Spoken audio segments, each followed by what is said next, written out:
I'm Commander Alyssa Kincaid, 37, and I earned my place the long way, 15 years in uniform, 3 deployments, 0 shortcuts.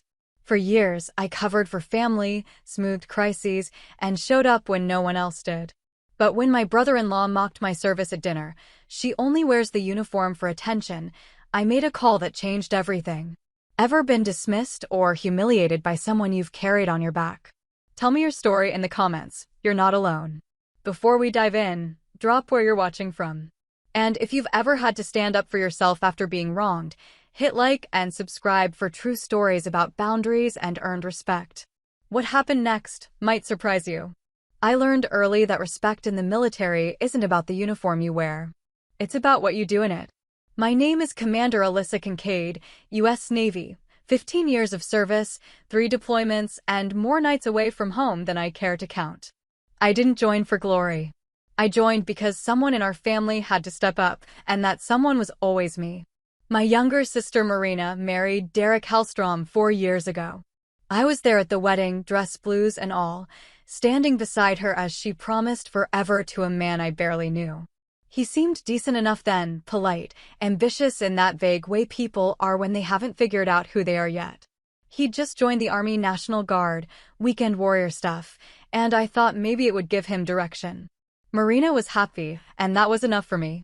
The first time I noticed something off was at Thanksgiving 2 years ago. We were all gathered at my parents' house in Virginia, my mother fussing over the turkey, my father quiet in his armchair, Marina setting the table while Derek stood in the kitchen doorway with a beer. I'd just returned from a 6-month deployment in the Persian Gulf, and I was still adjusting to the weight of solid ground beneath my feet. Derek looked at my uniform jacket hanging by the door and said, "Must be nice getting paid to travel the world." I smiled, brushed it off. "It's not exactly a vacation." "Sure," he said, grinning. "But you get per diem, right? Free flights? Sounds like a pretty sweet deal." Marina laughed, light and careless. My mother glanced at me, then away. I didn't respond. I told myself he didn't know better, that he was just making conversation. But the comment stuck with me longer than it should have. Over the next year, the remarks became more frequent. At family barbecues, at birthday dinners, during holidays, Derek had something to say about my service, and none of it was respectful. He joked that my deployments were just extended cruises. He called military benefits government handouts. Once, when I mentioned the funeral of a fellow officer killed in action, he said, "Well, that's the job, right? You signed up for it." I stopped talking about my work around him. It was easier that way. But Derek didn't stop. If anything, he got bolder. He started calling himself a soldier, capitalizing on his guard status, even though he'd never deployed, never seen combat, never spent a night in a forward operating base wondering if mortars would hit before dawn. He wore his uniform to family events, stood a little straighter, talked a little louder. He wanted to be seen as someone who served, but he didn't want to do the serving. What bothered me most wasn't his arrogance, it was the way Marina enabled it. She laughed at his jokes, nodded along when he downplayed my work, never once told him to stop. I wanted to believe she didn't understand what she was doing, that she was just trying to keep the peace. But deep down, I knew better. She'd chosen his side, and I was on my own. I tried to ignore it. I had my own life, my own responsibilities. I was stationed at Naval Station Norfolk, working in Joint Operations Coordination, a job that required precision and clearance, and the kind of trust you don't earn overnight. I had a small apartment near base, a handful of close friends, and a career I was proud of. I didn't need validation from Derek, and I didn't need Marina's approval. Or so I told myself. Then came the dinner. It was a Saturday in late April, warm enough that my mother insisted we eat on the back porch. She'd made pot roast, my father's favorite, and we all sat around the table like we had 100 times before. Derek was in his guard uniform, fresh from drill weekend, and he was in a mood. I could see it in the way he carried himself, the way he talked over everyone, the way he looked at me with something I couldn't quite name. We were halfway through the meal when my father asked me about my new assignment. I'd just been promoted to a joint task force role, coordinating with Army and Air Force units on deployment logistics. It was a significant step up, one I'd worked years to earn. It's good work, I said, keeping it simple. Challenging, but good. Derek leaned back in his chair, arms crossed. So you're basically a secretary now? Pushing papers instead of doing real work. The table went quiet. I set down my fork, looked at him. It's coordination. Making sure people get where they need to go, with what they need to survive. Right, he said, smirking. Sounds real heroic. Marina touched his arm, a gentle warning, but he shrugged her off. Come on, he continued. Let's be honest here. You wear the uniform, sure, but it's not like you're out there doing anything dangerous. You're not infantry. You're not in combat. You just, what? Sit in meetings? Make phone calls. My mother's fork clattered against her plate. My father stared at his hands. I could feel the heat rising in my chest, but I kept my voice level. I've deployed 3 times, Derek. I've been in hostile zones. I've lost people I cared about. What exactly have you done? His smirk widened. I'm doing my part. And I don't need to make a show of it. A show? Yeah. He gestured toward me, casual and cruel. The uniform, the stories, the whole act. You only wear it for attention. That's the only way you get respect. Marina laughed. Not loudly, not cruelly, but she laughed. My mother looked down. My father said nothing. I didn't explode. I didn't yell. I just nodded slowly, let the words settle, and finished my meal in silence. When dinner ended, I helped clear the table, kissed my mother on the cheek, and drove back to my apartment alone. That night, I sat in my living room with the lights off, replaying the moment over and over. The mockery, the laughter, the silence from everyone else. I thought about the years I'd spent serving, the sacrifices I'd made, the friendships I'd lost. I thought about the nights I'd spent in places where the sound of gunfire was so common it became background noise. I thought about the flag-draped coffins I'd saluted, the families I'd stood beside, the weight of responsibility I carried every single day. And I thought about Derek, safe and smug, mocking it all. I realized something then. This wasn't just ignorance. It wasn't just a bad joke. It was contempt. He saw my service as a performance, a costume I wore to impress people. He didn't understand what it meant to serve, and he didn't want to. He wanted the respect without the sacrifice, the title without the work. And Marina had let him. My parents had let him. They'd all let him reduce everything I was to a punchline. I wasn't going to let it happen again. The Monday after the dinner, I went to work like I always did. I put on my uniform, drove to base, checked in at the security gate. Everything felt the same, but something inside me had shifted. I couldn't stop thinking about Derek's words, the casual cruelty of them, the way they'd landed in front of my family without consequence. I had meetings that morning, routine coordination briefings, logistics reviews, the kind of work Derek would have called paperwork. But it wasn't. Every decision I made, every deployment order I reviewed, had weight. It affected real people, real missions, real lives. I knew that. The people I worked with knew that. Derek didn't. Around mid-morning, I ran into Rear Admiral Roland Beckett in the corridor outside the Joint Operations Center. Roland was my mentor, had been since I was a lieutenant. He was the one who'd pushed me toward coordination roles, who'd seen potential in me when I was still trying to prove myself. He was pragmatic, steady, the kind of leader who never raised his voice because he didn't need to. Kincaid, he said, nodding. You look like you've got something on your mind. I hesitated, then shook my head. Just a long weekend, sir. He studied me for a moment, then gestured toward his office. Walk with me. We went inside, and he closed the door. He didn't sit, just stood by the window, arms crossed, waiting. Family trouble, he asked. I didn't know how to answer that. It felt too personal, too small to bring into this space. But Roland had always been good at reading people, and I trusted him. My brother-in-law, I said finally. He's guard. Never deployed. He made some comments at dinner about my service. Called it attention-seeking. Roland didn't react right away. He just nodded slowly, like he'd heard this story before. And your sister? He asked. She laughed. He sighed, rubbed his jaw. That's hard. Family doesn't always understand what we do. Hell, most people don't.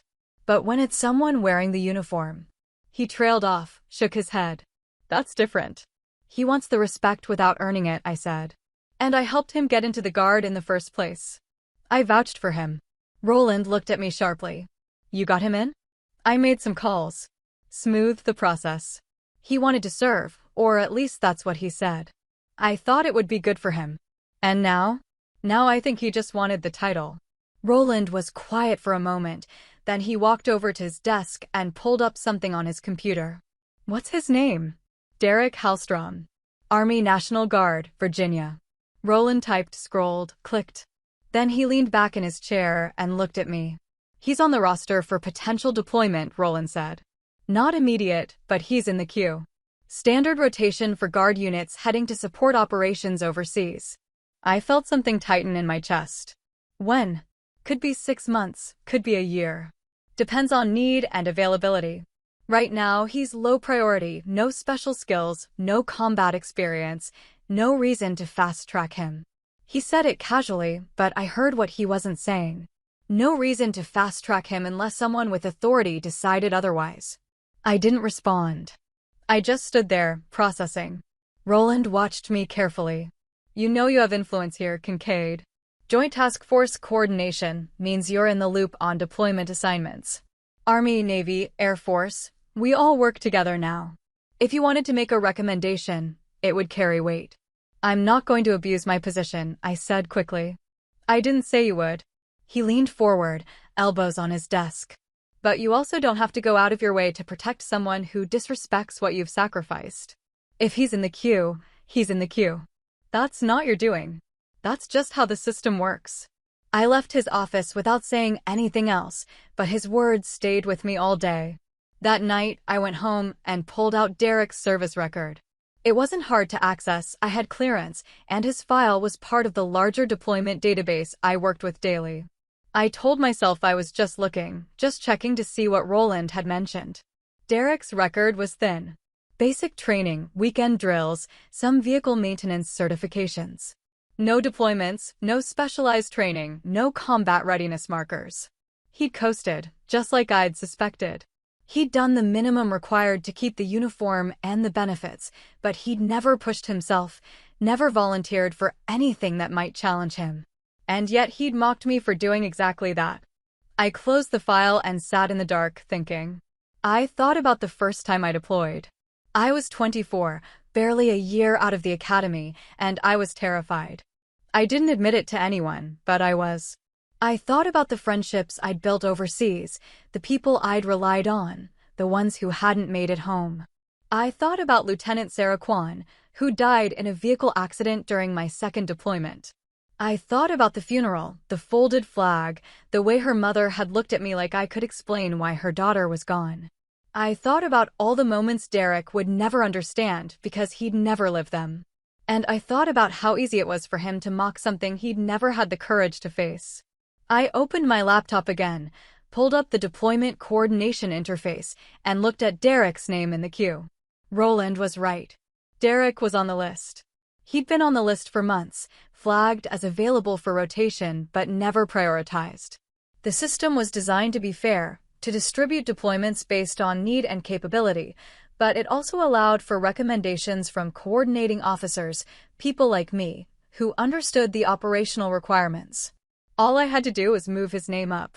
Just a little. Just enough. I stared at the screen for a long time, my finger hovering over the keyboard. This wasn't about revenge. I didn't want to hurt Derek. I didn't want to destroy Marina's marriage or create chaos in my family. But I also couldn't keep absorbing the disrespect, couldn't keep pretending his words didn't matter. He'd said I wore the uniform for attention. He'd said I wasn't doing real work. He'd said all of it in front of my family, in front of people who should have defended me, and no one had. Maybe it was time he learned what real work looked like. I closed the laptop without making any changes. Not yet. I needed to be sure. I needed to think this through, to make sure I wasn't acting out of anger or pride or wounded ego. But as I lay in bed that night, staring at the ceiling, I knew the decision had already been made. I just hadn't admitted it to myself yet. Derek wanted to be seen as a soldier. He wanted the respect, the recognition, the status. He wanted people to look at him the way they looked at me. Fine. I'd give him the chance to earn it. I didn't make the call right away. I needed time to sit with the decision, to make sure I wasn't acting on impulse. I told myself I was being rational, methodical, but the truth was simpler. I wanted to be certain. Once I set this in motion, there would be no taking it back. I thought about my relationship with Marina. We'd been close once, back when we were kids. I was the older sister, the one who took care of things. When our father lost his job during the recession, I was the one who picked up extra shifts at the grocery store to help with bills. When Marina wanted to go to college but couldn't afford it, I was the one who helped her apply for scholarships, who drove her to campus visits, who believed in her when she didn't believe in herself. I enlisted 2 years before she graduated high school. It wasn't a dramatic decision, no big moment of patriotism or destiny. I just needed stability, structure, a way forward that didn't depend on luck or circumstances. The Navy gave me that. It gave me purpose. Marina was proud of me then. She came to my boot camp graduation, cried when I took the oath, told everyone her sister was serving. She looked up to me, or at least I thought she did. When she met Derek, I was cautiously optimistic. He seemed to make her happy, and that mattered more to me than anything else.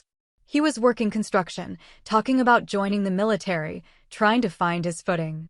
Marina asked me to help him navigate the enlistment process, and I did.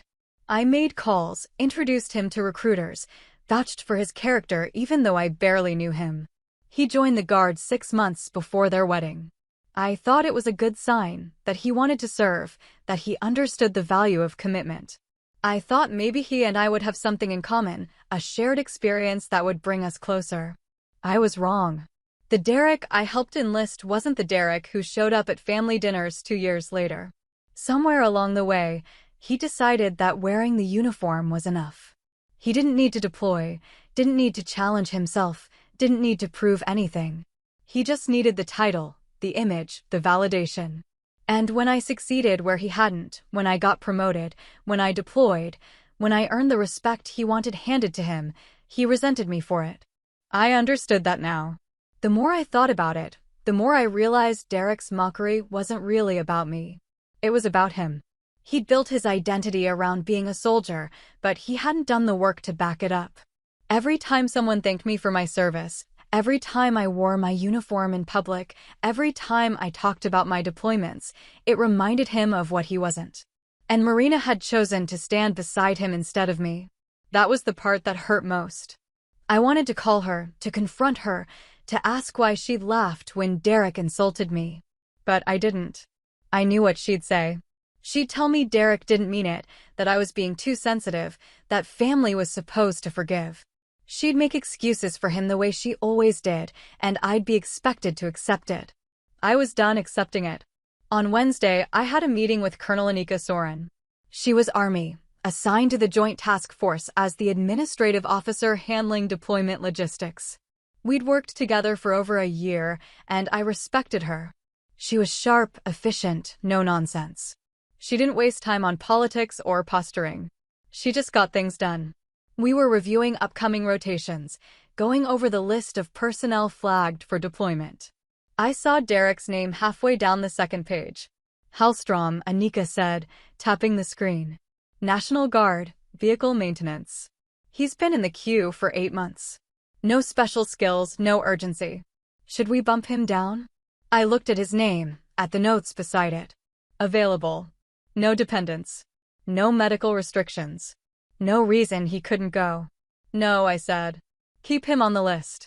Anika glanced at me, curious. You know him? He's my brother-in-law. She raised an eyebrow. And you want him deployed? I want him treated like everyone else, I said. No favors. No special treatment. If his unit needs personnel, he should go. Anika studied me for a moment, then nodded. Fair enough. She made a note in the system, and we moved on to the next name. It was that simple. No drama, no grand gesture. Just a decision made in the course of regular business. But I knew what I'd done. That night, I called my old roommate from officer candidate school, Lieutenant Commander Jessica Park. She was stationed in San Diego now, working in personnel management. We hadn't talked in a few months, but we'd stayed close over the years. She was one of the few people I trusted completely. Alyssa, she said when she picked up. It's been forever. How are you? I'm okay, I said. I need to talk something through with you. Oh, that sounds serious. I told her about Derek, about the dinner, about the decision I'd made. I didn't sugarcoat it. I laid it out as plainly as I could, and then I waited for her response. Jessica was quiet for a long time. Then she said, "Do you regret it?" "No. Do you think you will?" I thought about that. "I don't know. Maybe. But I couldn't keep doing nothing." "Then you did the right thing," she said. "Look, I'm not going to tell you how to feel about this. But I will say this. People like Derek, they don't learn unless they're forced to. He's been coasting on your work, on your reputation, on your family's tolerance. And he's been disrespecting you the entire time. If he's going to wear the uniform, he needs to understand what it means." "I just don't want to be the person who uses their position for personal reasons," I said. "You're not," Jessica said firmly. "You didn't invent his deployment orders. You didn't create the need for personnel overseas. You just stopped protecting him from the reality of his own enlistment. That's not revenge. That's accountability." Her words helped, but they didn't erase the doubt. The next day, I went for a run before work, trying to clear my head. I ran along the waterfront near base, watching the ships in the harbor, the sailors moving across the decks, the steady rhythm of military life. It was familiar, grounding. This was my world. This was what I'd chosen. And Derek had chosen it too. He just hadn't realized what that choice meant. By Friday, the paperwork was moving. I didn't touch it directly, I didn't need to. The system was handling it the way it always did, processing requests, matching personnel to needs, issuing orders. Derek's name moved up the list, not because I intervened, but because I didn't intervene to stop it. I went home that night and poured myself a glass of wine. I sat on my balcony, looking out at the lights of the city, and I let myself feel everything I'd been holding back. The anger, the hurt, the exhaustion. And then I let it go. This wasn't about punishment. It wasn't about revenge. It was about boundaries. It was about refusing to tolerate disrespect from someone who'd never earned the right to judge me. Derek would deploy. He'd do the job he'd signed up for. And maybe, just maybe, he'd learn something. If he didn't, that wasn't my problem anymore. The orders came through on Monday. I wasn't there when Derek received them, but I heard about it soon enough. Marina called me that evening, her voice tight and frantic. "Alyssa, did you know about this?" I was at my apartment, making dinner, and I set down the knife I'd been using to chop vegetables. "Know about what?" "Derek got deployment orders. He's leaving in 3 weeks. 3 weeks, Alyssa. He's not ready for this." I leaned against the counter, keeping my voice neutral. "He's been in the Guard for 4 years, Marina. He's as ready as anyone." "No, he's not. He's never deployed before. He's terrified. And I don't understand why this is happening now. He wasn't supposed to go for another year at least." "Things change," I said. "Personnel needs change. The military doesn't work on anyone's personal timeline." There was a long silence on the other end. Then Marina said, quietly, "Did you do this?" I didn't answer right away. I wanted to choose my words carefully, to make sure I said exactly what I meant. "I didn't create his orders," I said finally. "I just stopped protecting him from them." "What does that mean?" "It means Derek has been in the deployment queue for months. He's been eligible this entire time. I could have pulled strings to keep him stateside, to make sure he never had to deploy. But I didn't. I let the system work the way it's supposed to." "You let it work?" Marina's voice rose. "You're in joint operations, Alyssa. You coordinate deployments. You could have done something." "I did do something," I said. "I treated him like everyone else. He's your brother-in-law. And he mocked my service in front of our entire family." The words came out harder than I intended, but I didn't take them back. "He called me an attention seeker. He said I only wear the uniform for show. He disrespected everything I've done, everything I've sacrificed." "And you laughed, Marina. You sat there and laughed." She didn't respond to that. I could hear her breathing on the other end, fast and shallow. "I'm not doing this out of spite," I continued. "I'm doing this because Derek signed up for the same job I did. If he wants the respect that comes with wearing the uniform, he needs to earn it the same way the rest of us have. That means deploying when he's called. That means doing the work. He's not like you, Marina said, her voice breaking. He's not built for this. Then maybe he shouldn't have enlisted. The silence that followed was heavy, painful. I could hear Marina crying, soft and muffled, and part of me wanted to take it all back, to tell her I'd fix it, to make this easier for her. But I didn't. I'd spent my entire life making things easier for other people, absorbing their problems, carrying their weight. I was done. I have to go, Marina said finally, and she hung up before I could respond. I stood there in my kitchen, phone in hand, staring at the half-prepared meal on the counter.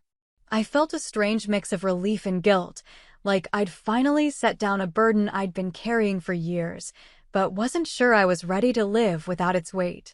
The next morning, Roland stopped by my office. He knocked once, then stepped inside and closed the door behind him. I heard Hallstrom got his orders, he said. I looked up from my computer. You heard correctly. Roland sat down across from me, his expression unreadable. You want to talk about it? Not particularly. He nodded slowly. Fair enough. But I'll say this, you made the right call. People like him, they need to understand that service isn't a costume. It's a commitment. If he can't handle that, he shouldn't be wearing the uniform. I just didn't want to protect him anymore, I said.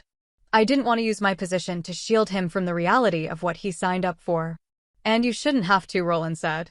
You've earned your place here, Kincaid. You've bled for it. Don't let anyone make you feel guilty for expecting the same from others. He left after that, and I made a mistake, okay? I shouldn't have said those things at dinner. I was being an idiot. I'm sorry. You're not sorry, I said quietly. You're scared. And that's not the same thing. Please, Alyssa. You can fix this. You have the authority. Just make a call. Pull some strings.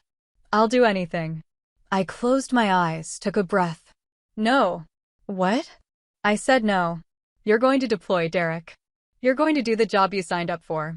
And maybe, if you survive it, you'll understand why what you said to me mattered. If I survive? His voice broke. Jesus Christ, Alyssa. I could die over there. So could I said. So could any of us. That's the job. That's what you volunteered for. I didn't volunteer for this. Yes, you did. You just didn't think you'd be held accountable for it. He was crying now, and I felt something twist in my chest. I didn't hate Derek. I never had. But I wasn't going to save him from this. I wasn't going to let him escape the consequences of his own choices. Let's see how much attention you get on the front line, I said, echoing his own words back to him. Final order. I hung up before he could respond. I sat alone in my apartment that night, the phone silent on the table beside me. I thought about Derek, panicked and desperate, realizing too late that the uniform he'd worn so proudly came with expectations he wasn't ready to meet. I thought about Marina, caught between loyalty to her husband and whatever remained of her respect for me. I thought about my parents, who would undoubtedly hear about this and say nothing, the way they always did. And I thought about myself, who I'd become, what I'd sacrificed, what I was willing to tolerate. I'd spent years trying to be the good sister, the reliable daughter, the dependable officer. I'd bent over backward to make things easier for everyone around me, to smooth over conflicts, to absorb insults, to carry the weight. But I wasn't that person anymore. I couldn't be. Not if I wanted to keep any part of myself intact. Derek would deploy. He'd face the reality of service, the danger and discomfort and fear that came with it. And maybe he'd grow from it. Maybe he'd come back with a new understanding, a new respect. Or maybe he wouldn't. Maybe he'd resent me forever, and Marina would never forgive me, and my family would fracture in ways I couldn't repair. Either way, I'd drawn the line. I'd set the boundary. And I wasn't going to cross it, no matter how much guilt or doubt tried to pull me back. For the first time in a long time, I felt free. The weeks that followed were quiet in a way I hadn't expected. I went to work, completed my assignments, attended meetings, filed reports. Everything felt normal on the surface, but underneath, I could feel the shift, the space that had opened up between me and my family, the weight I'd finally released. Marina stopped calling. My mother sent a few brief text messages asking if I was okay, but she didn't push when I gave short, non-committal responses. My father said nothing at all, which was typical. He'd always been the kind of man who avoided conflict by pretending it didn't exist. Derek's deployment date was set for mid-May. I didn't keep track of the specifics. I didn't need to.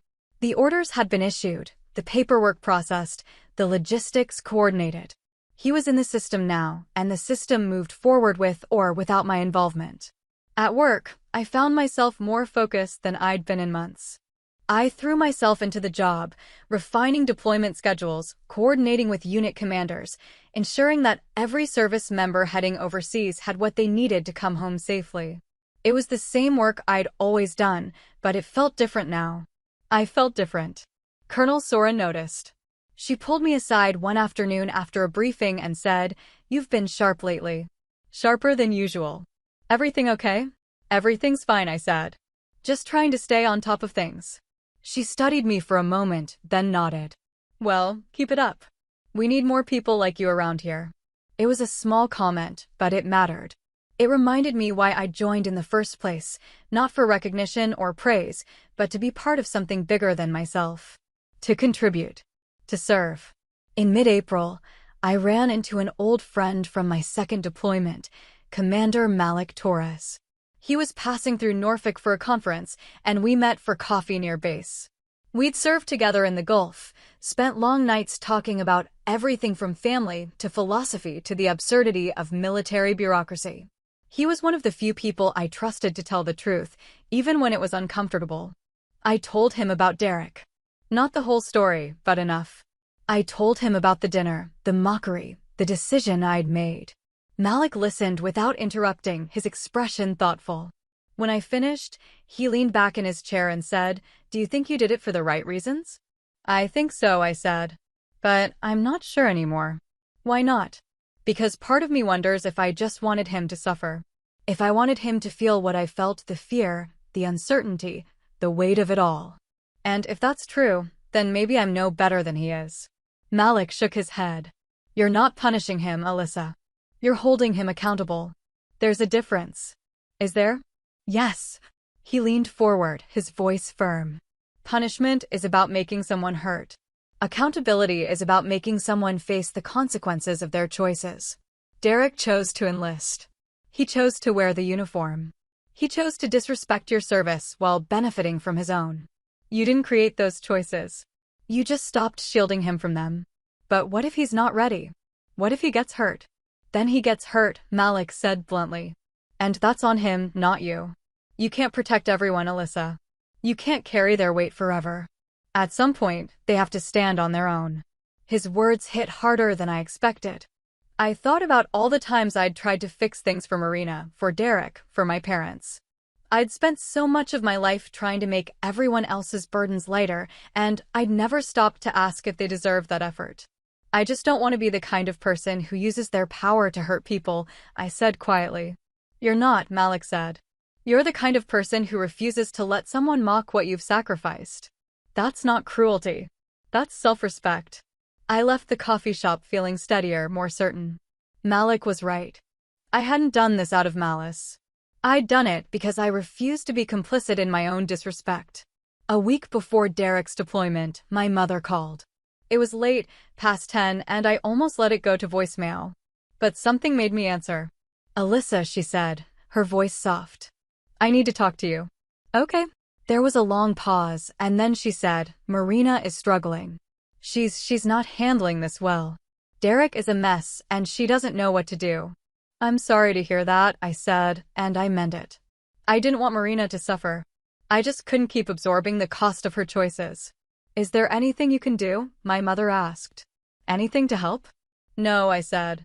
"There isn't. Derek has his orders. He's going to deploy. That's how it works." "But you could make a call," she pressed. "You have connections." "You could, I interrupted. "But I won't." My mother was quiet for a long moment. Then she said, "Why are you doing this?" "He's family." "He disrespected me," I said simply. "In front of all of you." And no one said a word. "He didn't mean it, Alyssa. You know how Derek is.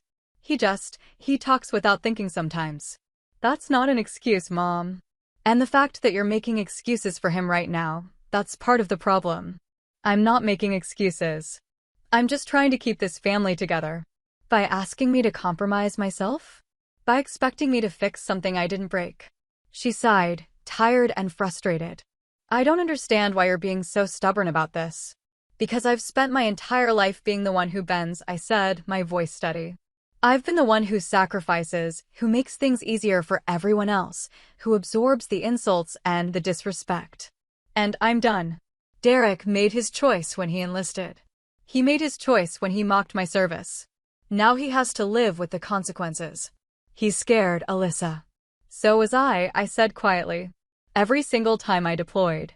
But I went anyway. Because that's what service means. My mother didn't have a response to that. We sat in silence for a while, and then she said, I hope you know what you're doing. So do I said, and I meant it. We hung up, and I sat in the darkness of my apartment, feeling the finality of it all. I'd crossed a line with my family, one I couldn't uncross. They would see me differently now, as cold, as vengeful, as someone who put principle above loyalty. And maybe they were right. Maybe I had changed. But I didn't regret it. The night before Derek's deployment, Marina called. I almost didn't answer, but something told me I should. Alyssa, she said, her voice hoarse. I'm not calling to beg.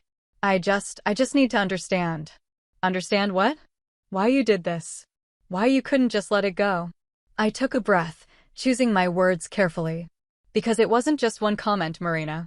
It was years of disrespect. It was Derek minimizing everything I've done, everything I've sacrificed. And it was you, standing beside him, laughing along, never once defending me. I didn't know it hurt you that much, she said softly. You should have, I said. You're my sister. You should have known. She was quiet for a long time. Then she said, I'm sorry. It was the first time she'd apologized, and it caught me off guard. But it wasn't enough. Words weren't enough. Not anymore. I appreciate that, I said. But it doesn't change anything. Derek is deploying. He's going to do the job he signed up for. And maybe when he comes back, he'll understand why what he said mattered. And if he doesn't come back? Marina's voice cracked. Then I'll live with that, I said. The same way I've lived with losing people I cared about. The same way every service member lives with that risk. It's part of the job. Marina sobbed quietly, and I felt a pang of guilt. But I didn't back down. I couldn't. I love you, Marina, I said. But I can't keep sacrificing myself to protect people who don't respect me. I can't keep being the one who bends while everyone else stays rigid. I had to draw a line somewhere. I know, she whispered. I just wish it hadn't been here. We said goodbye, and I hung up feeling hollow. I'd said what I needed to say, done what I needed to do. But it didn't feel like victory. It just felt like loss. Derek deployed the next day. I didn't see him off. I didn't call to wish him luck. I just went to work, completed my assignments, and came home to my quiet apartment. That night, I poured myself a glass of wine and stood on my balcony, looking out at the harbor. The ships were lit up against the dark water, steady and strong. I thought about all the people on those ships, all the people deployed overseas, all the people who'd made the same choice I had to serve, to sacrifice, to carry the weight. And I thought about Derek, somewhere in transit, finally facing the reality of what he'd signed up for. I didn't feel vindictive. I didn't feel triumphant. I just felt tired. And free. For the first time in years, I wasn't carrying anyone else's burden. I wasn't protecting anyone from consequences they'd earned. I was just standing on my own, holding my own line. It wasn't easy. It wasn't comfortable. But it was right. And that was enough. Derek had been deployed for 6 weeks when I heard from him again. It wasn't a phone call this time, it was an email, sent at 3 in the morning his time, typed on a military computer from somewhere overseas. The subject line was blank. I almost deleted it without reading. But curiosity got the better of me. The message was short, awkward, the kind of writing that comes from someone who doesn't know how to say what they mean. Alyssa, I don't know if you'll read this. I don't know if I deserve for you to read it. But I'm writing anyway because I need to say something. You were right. About everything. I was arrogant. I was disrespectful. I wanted the credit without doing the work. I thought I could wear the uniform and get respect just for showing up. I didn't understand what it meant. I didn't understand what you've been through. I'm sorry. I read it twice, then closed my laptop. I didn't respond. Not yet. I needed time to process what I was feeling: relief, vindication, something close to forgiveness, but not quite there yet. Work kept me busy. The deployment cycles continued, the logistics flowed, the missions moved forward. I coordinated personnel rotations, reviewed supply chains, attended briefings. It was steady, methodical work, the kind that required precision and attention. It was also work that mattered, work that kept people alive, work that I was good at. Roland stopped by my office one afternoon in late June. He had a folder in his hand, and he set it down on my desk without preamble. Hallstrom's unit submitted a commendation request, he said. Apparently he's been performing well. Took initiative on a vehicle repair that prevented a convoy delay. His commanding officer noticed. I opened the folder, skimmed the report. It was straightforward, factual. Derek had identified a mechanical issue before it became critical, worked through the night to fix it, ensured the mission stayed on schedule. It wasn't heroic, but it was solid. It was the kind of work that mattered. Good for him, I said, closing the folder. Roland studied me. You okay with this? Why wouldn't I be? Because it means he's adapting. It means he's becoming the kind of soldier you wanted him to be. I leaned back in my chair, thought about that. I never wanted him to fail, Roland. I just wanted him to understand. To stop taking for granted what the rest of us have earned. And now? Now he's doing the work. That's all I ever asked for. Roland nodded, took the folder back. For what it's worth, I think you handled this well. You didn't abuse your authority. You just stopped using it to protect someone who didn't deserve protection. That takes integrity. After he left, I sat alone in my office, staring at the deployment schedules on my monitor. I thought about Derek, somewhere overseas, finally understanding what service meant. I thought about Marina, waiting at home, probably terrified every time her phone rang. I thought about my parents, caught in the middle, not knowing how to bridge the gap between their daughters.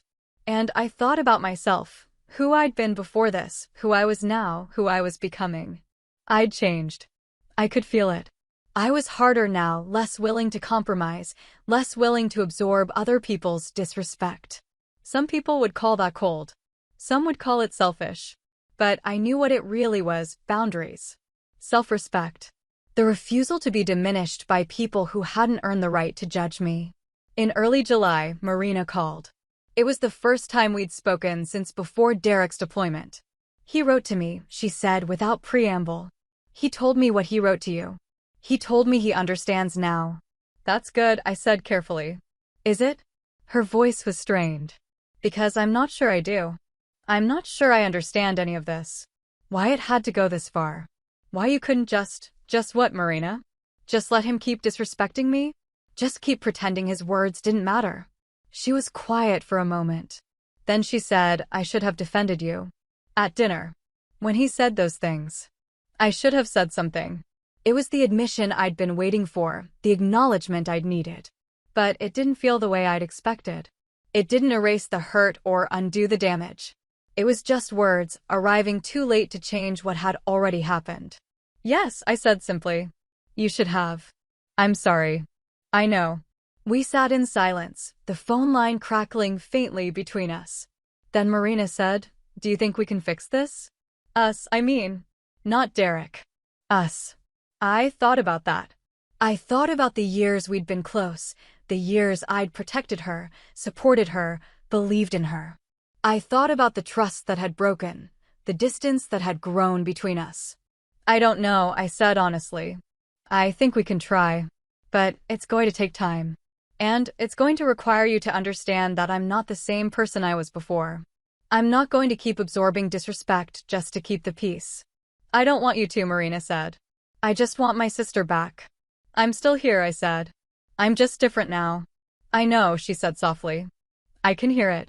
We talked for another 20 minutes, carefully, tentatively, like two people learning how to speak the same language again. It wasn't a full reconciliation. There was too much hurt for that, but it was a start. A fragile, uncertain start. When we hung up, I felt something shift. Not closure, exactly, but movement. The weight I'd been carrying hadn't disappeared, but it had lightened. The space between Marina and me was still there, but it felt less like a chasm and more like a distance that could, eventually, be crossed. A week later, I received another email from Derek. This one was longer, more detailed. He described his days, the heat, the monotony, the sudden bursts of urgency when something went wrong. He wrote about the people he worked with, the soldiers who deployed multiple times, the ones who carried the weight with quiet professionalism. He wrote about a conversation he'd had with his sergeant, a veteran of 3 tours, who'd told him that respect wasn't something you claimed, it was something you earned, one mission at a time. "I get it now," Derek wrote. "I understand what you were trying to teach me. I just wish I hadn't been such an asshole about learning it." I responded this time. Not with forgiveness, not with absolution, but with acknowledgement. "Keep doing the work," I wrote. "Keep learning. That's all any of us can do." It wasn't much, but it was enough. By August, the worst of the tension had eased. My parents started calling more regularly, asking about work, about life, carefully avoiding anything related to Derek's deployment or the family rift. Marina and I texted occasionally, small exchanges about nothing important, both of us testing the waters, seeing if we could rebuild something from what remained. At work, I continued to excel. I received a commendation for my coordination efforts on a complex multi-service deployment. Roland recommended me for a promotion track that would position me for command roles in the next few years. I accepted, knowing that I'd earned it, knowing that I'd proven myself in ways that had nothing to do with Derek or my family or the decisions I'd made. I'd drawn a line and I'd held it. And in doing so, I'd discovered something I hadn't expected: strength. Not the kind that comes from endurance or sacrifice, but the kind that comes from knowing your own worth and refusing to let anyone diminish it. Derek would return from deployment eventually. We'd have to face each other, have to figure out what kind of relationship, if any, we could build from the wreckage of the old one. Marina and I would continue to navigate the careful balance between sisterhood and self-preservation. My parents would continue to hover at the edges, hoping things would return to normal, not understanding that normal was gone. But I was okay with that. I'd stopped trying to hold everything together, stopped trying to make everyone comfortable, stopped sacrificing myself for the sake of peace. I'd let go. And in letting go, I'd found something I hadn't had in years: freedom. The freedom to be respected. The freedom to set boundaries. The freedom to walk away from people who diminished me, even if they were family. It wasn't easy. It wasn't comfortable. But it was mine. And that was enough. Derek came home in November. I didn't go to the homecoming, Marina didn't ask me to, and I wouldn't have gone even if she had. Some distances need time before they can be crossed, and we weren't there yet. I heard about his return through my mother, who called the day after he landed stateside. Her voice was careful, measured, like she was testing how I'd react. "He's different," she said. "Quieter. More serious." "Deployment does that," I said. "He's been asking about you. Wondering if you'd be willing to talk." I didn't answer right away. I thought about the emails we'd exchanged, the careful words, the acknowledgement of mistakes. I thought about the anger I'd carried for months, the hurt that had driven my decisions. Most of it had faded, replaced by something calmer, more settled. I wasn't interested in revenge anymore, but I wasn't interested in pretending everything was fine either. "Maybe eventually," I said. "But not yet." My mother accepted that without argument, which surprised me. Maybe she was learning too. Maybe we all were. 2 weeks later, I was at the Naval Station Norfolk Commissary when I ran into Derek. I saw him before he saw me. He was in civilian clothes, standing in the produce section with a cart, looking lost in the way people do when they're still adjusting to being home. He'd lost weight, and there was something different in the way he carried himself. Less swagger. More awareness. He looked up, saw me, and froze. For a moment, neither of us moved. Then I walked over, keeping my expression neutral. "Derek," I said. "Commander Kincaid." His voice was formal, respectful. I didn't expect to see you here." "I live nearby," I said. "Welcome home." He nodded, shifted his weight. "Thank you. And thank you for," he stopped, struggled with the words. "I know what you did. Or didn't do. I know I earned those orders." You did, I said simply. I was an asshole, he said. At that dinner. And before that. I said things I had no right to say. I disrespected you, and I'm sorry. I studied him, looking for insincerity, for the bravado that used to define him. I didn't find it. He just looked tired. And honest. I appreciate that, I said.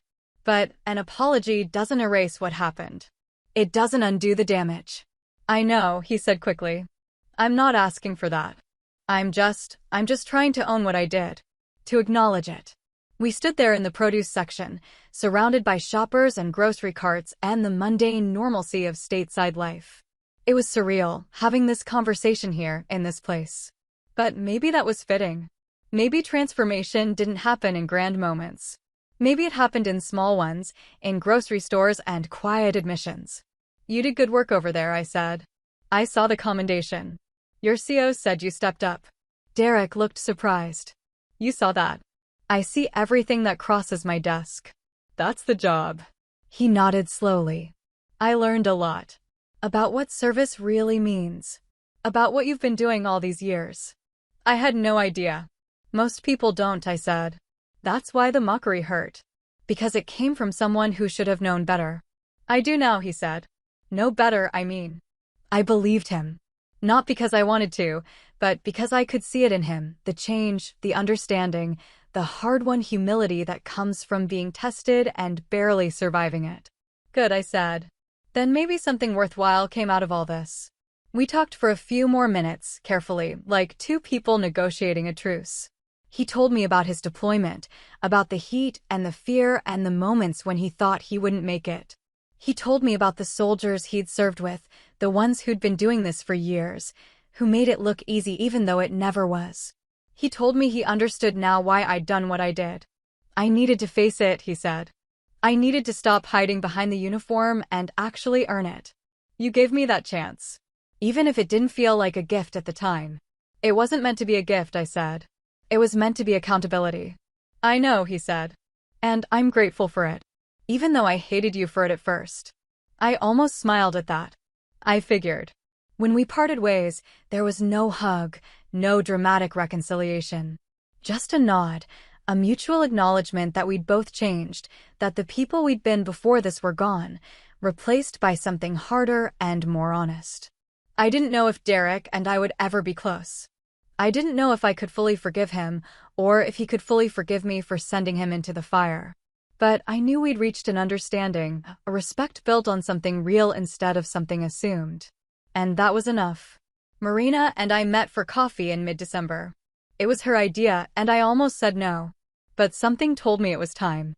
We met at a small cafe near the waterfront, away from family, away from the weight of our parents' expectations. She was already there when I arrived, sitting by the window, hands wrapped around a mug. I sat down across from her, and for a moment, neither of us spoke. I don't know how to start this, Marina said finally. Then don't, I said. Just talk. She took a breath. I've been thinking a lot about what happened. About what I did. Or didn't do. And I realized something. I spent so much time trying to keep Derek happy, trying to make sure he felt supported, that I forgot to do the same for you. And you're my sister. You've always been there for me. And when you needed me to be there for you, I wasn't. I didn't respond right away. I let her words sit, let myself feel them. You're right, I said. You weren't there. And that hurt more than anything Derek said. I know, Marina said, her voice breaking. And I'm so sorry, Alyssa. I'm so sorry. I watched her cry, and I felt something soften inside me. Not forgiveness, not yet. But something close to it. A willingness to try. I can't go back to the way things were, I said. I can't be the person who absorbs everything, who makes everything okay for everyone else. I can't do that anymore. I don't want you to, Marina said. I just want us to be honest with each other. To actually show up for each other. Can we do that? I thought about it. I thought about the years of sisterhood, the bond we'd built, the trust we'd broken. I thought about whether it was possible to rebuild something from the pieces that remained. We can try, I said finally. It wasn't a grand reconciliation. It wasn't a promise that everything would be perfect. But it was a start. And sometimes, a start is enough. We talked for over an hour, carefully rebuilding the bridge between us. Marina told me about the months Derek had been gone, about the fear she'd lived with, about the realization that she'd taken my strength for granted. I told her about the weight I'd been carrying, about the decision I'd made, about the freedom I'd found in finally setting boundaries. By the time we left the cafe, something had shifted. We weren't back to where we'd been, but we were moving forward. Together. The holidays came and went. I spent Christmas with my family, and for the first time in months, the tension was manageable. Derek was there, quieter than before, more respectful. He didn't make jokes about my service. He didn't mock anyone's sacrifices. He just existed alongside us, still finding his place in this new dynamic. My father shook my hand, told me he was proud of me. My mother hugged me tight, whispered that she was glad I was there. Marina sat beside me at dinner, and we talked about small things, work, weather, plans for the new year. It wasn't perfect. There were still moments of awkwardness, still gaps in the conversation where the hurt lingered. But it was real. And real was better than the facade we'd been maintaining before. As I drove home that night, I thought about everything that had happened, the mockery, the decision, the deployment, the slow and painful process of rebuilding. I thought about the person I'd been a year ago, the person who absorbed insults and carried other people's weight. I thought about the person I was now, the person who'd learned to set boundaries, to demand respect, to walk away from people who diminished her. I'd lost something in this process, the easy comfort of blind family loyalty, the illusion that love meant accepting everything. But I'd gained something too, self-respect. The knowledge that I wouldn't tolerate mockery of what I'd sacrificed. The strength to hold my ground, even when it cost me. Derek had deployed.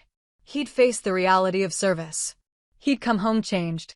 And maybe, in the end, that was what I'd wanted all along, not revenge, not punishment, but accountability. The understanding that respect isn't given freely. It's earned, one difficult choice at a time. And I'd earned mine. Spring arrived with the kind of quiet that follows storms. The tensions that had defined the previous year had settled into something manageable, not resolved entirely, but no longer raw. I'd learned to exist in this new normal, this version of my family that was more honest and harder, built on truth instead of comfortable lies. Work remained my anchor. I was promoted to a senior coordination role in late February, a position that carried more responsibility and more influence. I coordinated multi-service deployments across 3 theaters, managed personnel logistics for thousands of service members, and sat in meetings where my voice actually mattered. I'd earned this through years of work, through competence and dedication, through the kind of steady professionalism that couldn't be mocked or dismissed. Roland stopped by my office on the day my promotion was announced. He didn't say much, just congratulated me, told me I'd earned it, and reminded me that the best leaders were the ones who understood what sacrifice really meant. I knew he was talking about more than just my military service. He was talking about the choices I'd made, the boundaries I'd set, the price I'd paid for demanding respect. "You did the right thing," he said before he left. "Don't ever doubt that." I didn't. In March, Derek reached out again. This time it wasn't an email, it was a request to meet in person. Marina had asked me first, feeling out whether I'd be open to it, and I'd said yes. Not because I'd forgiven him completely, but because I'd moved past the anger. I was curious to see who he'd become, whether the change I'd seen in the grocery store was real or just a temporary effect of readjustment. We met at a diner halfway between Norfolk and where he and Marina lived. Neutral ground. I arrived first, ordered coffee, and waited. Derek walked in 10 minutes later. He looked better than he had in November, more settled, more like someone who'd found his footing again. He slid into the booth across from me, ordered his own coffee, and then just sat there for a moment, collecting his thoughts. "Thank you for meeting me," he said. "You asked," I said simply. He nodded, wrapped his hands around the coffee mug. "I've been thinking about what to say to you for months. I've written it out, practiced it, tried to figure out how to explain what I've learned. But I think the simplest version is this: I was wrong. About everything.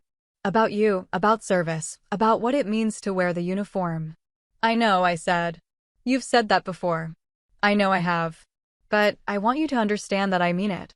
Not just as an apology, but as a statement of fact. I was arrogant. I thought I could claim respect without earning it. I thought your deployments were something to minimize, something that didn't really matter because they weren't combat. I didn't understand that there are 100 different ways to serve, 100 different kinds of sacrifice. I sipped my coffee, let him continue. When I was over there, Derek said, I met this guy. Sergeant First Class, 3 tours, Bronze Star. He was in logistics, same as you. And I made some comment one day about how at least we weren't infantry, at least we weren't in the real danger. And he looked at me like I was the dumbest person he'd ever met. Derek smiled slightly at the memory. He told me that logistics is what keeps everyone alive. That every meal, every bullet, every piece of equipment that makes it to the front line, that's because of people like him. Like you. He said the reason infantry can do their job is because people like us do ours. And if we fail, people die. That's the weight we carry. And I'd never thought of it that way. Most people don't, I said. I should have, Derek said. Especially after you vouched for me, after you helped me get into the Guard. I should have respected what you did instead of resenting it. Why did you resent it? I asked. It was a question I'd wondered about for months, one I'd never asked directly. Derek was quiet for a moment. Then he said, because you made it look easy. You were successful, respected, confident. And I knew what I was missing. And I'm grateful for that, even though I hated you for making it happen. I didn't make it happen, I said. I just stopped preventing it. I know, Derek said. And that's the part that really got to me. You could have protected me. You had the power to keep me stateside, to make sure I never had to face any of this. But you didn't. You let me experience what I'd signed up for.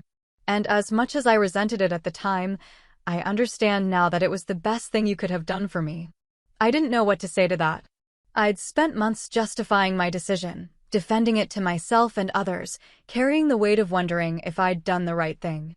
And here was Derek, telling me that I had. That it had mattered. You're welcome, I said finally. Derek nodded, then reached into his jacket and pulled out a small box. He slid it across the table toward me. What's this? I asked. Open it. I opened the box. Inside was a unit coin, the kind that gets passed between service members as a token of respect, of shared experience. This one was from Derek's deployment, marked with his unit's insignia and the dates of his tour. I want you to have this, Derek said. Not as an apology. As a thank you. For teaching me what I needed to learn. I picked up the coin, felt the weight of it in my hand. It was a small thing, a piece of metal, but it meant something. It meant acknowledgement. It meant respect. Thank you, I said. We finished our coffee and talked for another hour. Not about the past, not about the hurt or the anger or the choices we'd made.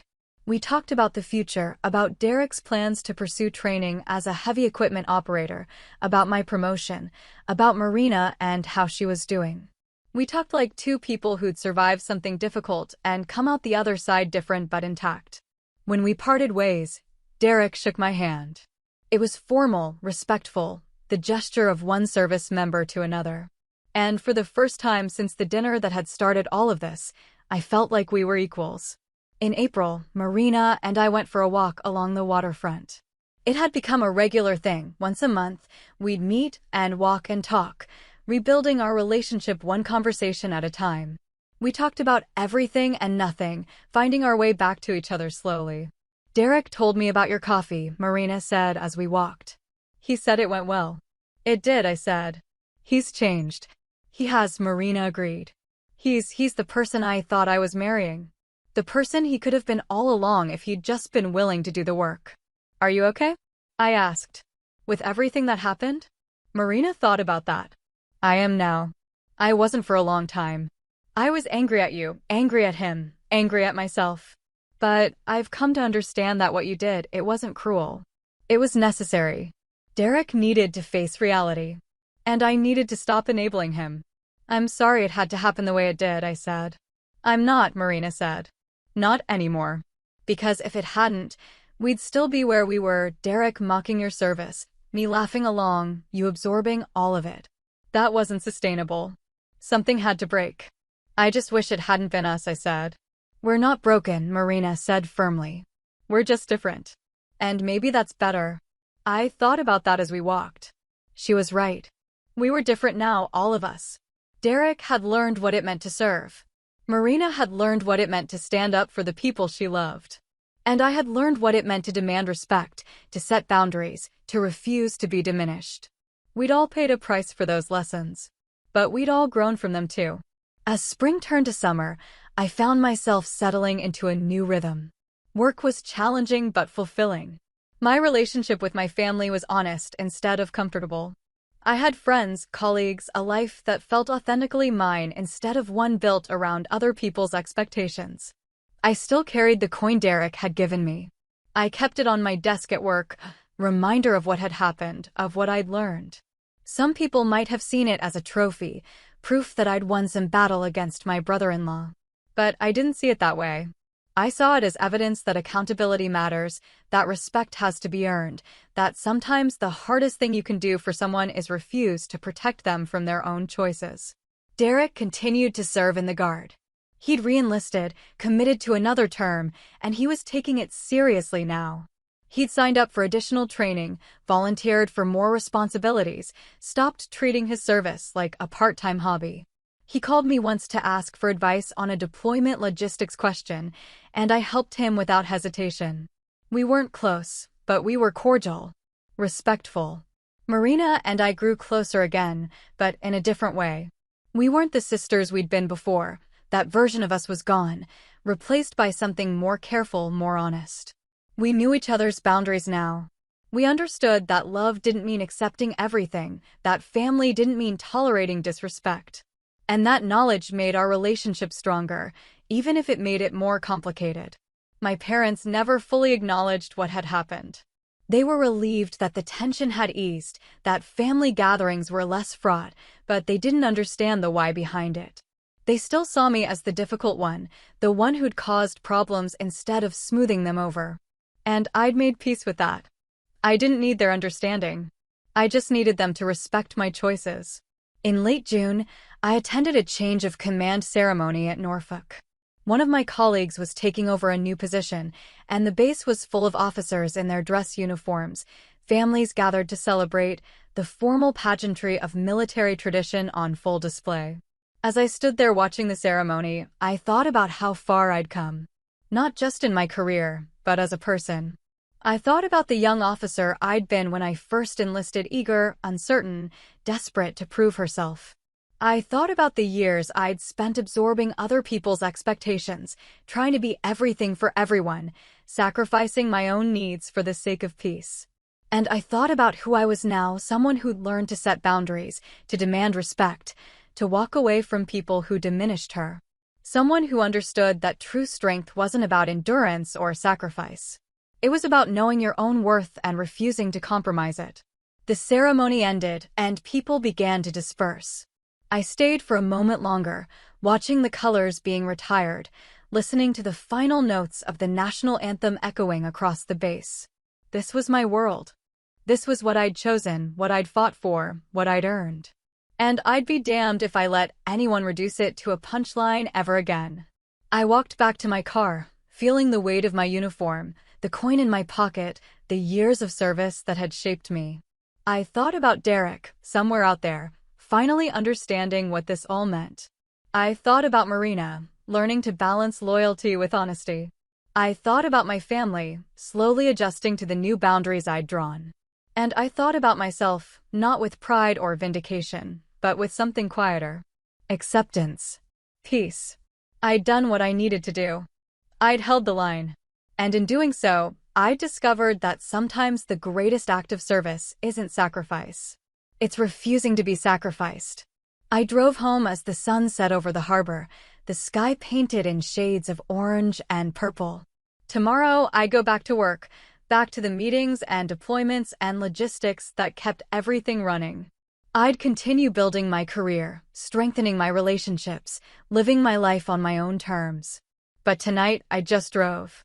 Windows down, music playing softly, the warm air washing over me. Free from the weight I'd carried for so long. Free from the need to make everyone else comfortable. Free to be exactly who I was, without apology or explanation. The family dinner felt like a lifetime ago now. Derek's mockery, the laughter, the silence that had followed. It had been the catalyst, the moment that forced everything to the surface. But it wasn't the end of the story. It was just the beginning of a new one. A story where respect mattered, where boundaries held, where accountability meant something. A story where I was no longer the supporting character in everyone else's narrative, but the author of my own. And that story was just getting started. Thanks for sticking with me. If this hit home, tap like, subscribe, and share it with someone who needs the reminder. Quick questions. What would you have done at that dinner? Speak up, walk out, or wait? Was moving him up in the queue accountability or overreach? Have you ever stopped protecting someone who kept disrespecting you? How did it change things? If you were my sister, what should you have said in that moment? Drop your thoughts below. I'm reading every comment.